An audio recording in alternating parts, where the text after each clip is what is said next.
Bismillahirrahmanirrahim. Assalamualaikum warahmatullahi wabarakatuh. Apa kabar sobat petani? Kali ini pertemuan perkuliahan topik kita by e-learning dikarenakan ada undangan yang harus Bu Intan hadiri. Mohon maaf sebelumnya atas keterbatasan atas agenda yang mendadak. Kali ini pada topik ke-12 kita membahas mengenai tata nama tumbuhan part 1. Nanti Bu Intan akan membagi perkuliahan atau materi topik tentang tata nama tumbuhan ini menjadi 2 part, yaitu part pertama dan part kedua. Oke, sebenarnya apa sih tata nama tumbuhan itu? Nah, nama, kalau kalian melihat arti sebuah nama, nama itu bisa dikatakan sebagai suatu tujuan. Atau ibaratnya kalau nama seseorang artinya adalah biasanya nama seseorang itu doa harapan dari orang tua kita yang diaplikasikan, di-apply dalam sebuah nama. Jadi ada tujuan, ada doa, ada tujuan. Nah, seperti dengan nama manusia tersebut ya, nama seseorang, tumbuhan juga demikian, punya tujuan atau hasil akhir yang namanya determinasi atau pendeterminasian. Kita bagi ada nama biasa atau common name. Nama biasa ini dibagi lagi menjadi nama daerah atau vernacular name dan nama lokal atau local name. Dan dibagi tadi ada nama biasa ya. Yang kedua adalah nama ilmiah atau scientific name. Jadi ingat, jadi nama atau tujuan hasil akhir pendeterminasian itu dibagi jadi 2, nama biasa dan nama ilmiah. Kalau nama biasa atau common name, contohnya adalah nama daerah dan nama lokal.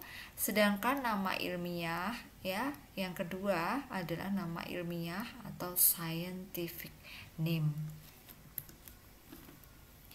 Faktor lahirnya nama ilmiah. Jadi kita membahas mengenai nama ilmiah dari suatu tumbuhan. Pertama, beraneka ragamnya nama biasa atau local name itu sehingga kadangkala tidak berlaku secara umum atau universal, karena yang tahu juga Indonesia aja atau masing-masing negara tuh berlainan ya. Dan biasanya nama lokal ini ada di suatu daerah, tidak universal ya, sehingga tidak bisa dimengerti oleh semua bangsa. Maka dari itu perlu atau pentingnya nama ilmiah pada tanaman itu supaya bicara nama secara umum atau lebih universal atau internasional. Sedangkan yang kedua, banyaknya sinonim untuk satu jenis tumbuhan dan banyaknya homonim. Jadi ada satu tumbuhan itu yang punya beberapa nama, atau kebalikannya ada beberapa tumbuhan yang namanya sama.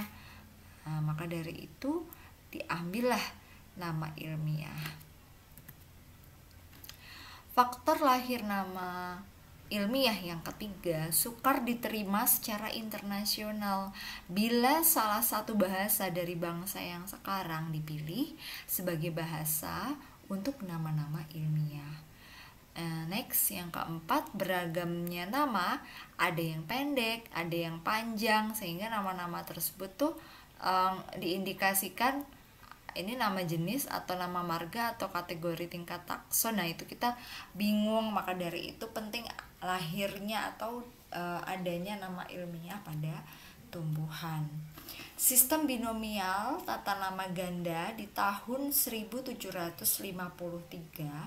perintisnya adalah Carolus Linnaeus ya, atau biasa disebut Carl von Linné. Dia bikin buku Systema Plantarum Dia adalah seorang penulis sekaligus perintis dan juga sekaligus peneliti asal Swedia di bidang ilmu biologi. Dia juga dokter dan juga guru. Nah, nama ilmiah suatu jenis terdiri atas adanya nama genus atau marga, diikuti nama penunjuk jenis atau yang dinamakan dengan epiteton spesifikum, sehingga nama ilmiah itu lebih mempermudah dalam ilmu biologi dan juga beberapa nama supaya lebih mudah kita ingat. Nah, kemudian ada juga perbedaan nama lokal dan juga nama ilmiah. Nama lokal itu tidak mengikuti ketentuan manapun, ya kan? Dan nama lokal itu biasanya pakai bahasa setempat, hanya bisa dimengerti pada penduduk setempat, penduduk lokal saja. Terus yang ketiga, tidak jelas kategorinya. Yang keempat, banyak sinonim dan homonim. Kalau nama ilmiah gimana Bu Intan? Nama ilmiah itu dia mengikuti ketentuan internasional yang diatur oleh KITT. Ya. Dalam bahasa Latin atau dilatinkan. Yang ketiga, berlaku internasional sekurang-kurangnya bagi kaum ilmuwan. Yang keempat, indikasinya jelas untuk kategori. Dan nomor 5, hanya mempunyai satu nama yang benar, kecuali dalam hal-hal yang dinyatakan secara khusus. Nah, KITT itu apa Bu Intan? KITT itu kepanjangan dari Kode Internasional Tata Nama Tumbuhan. Ya, Kode Internasional Tata Nama Tumbuhan atau KITT. Dia punya 6 asas. 1. Tata nama tumbuhan dan tata nama hewan itu berdiri sendiri-sendiri. Jadi beda, ya, karena beda famili. KITT atau Kode Internasional Tata Nama Tumbuhan itu berlaku sama bagi nama-nama takson yang sejak semula diperlakukan sebagai tumbuhan atau tidak.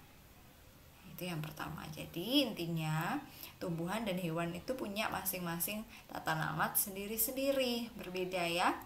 Yang kedua, penerapan nama-nama kesatuan taksonomi itu ditentukan atas dasar tipe dari tata nama. Lah, tipenya itu apa Bu Intan? Tipe itu sebenarnya adalah spesimen herbarium yang dinyatakan atau dijadikan rujukan utama dalam mengidentifikasi jenis tumbuhan.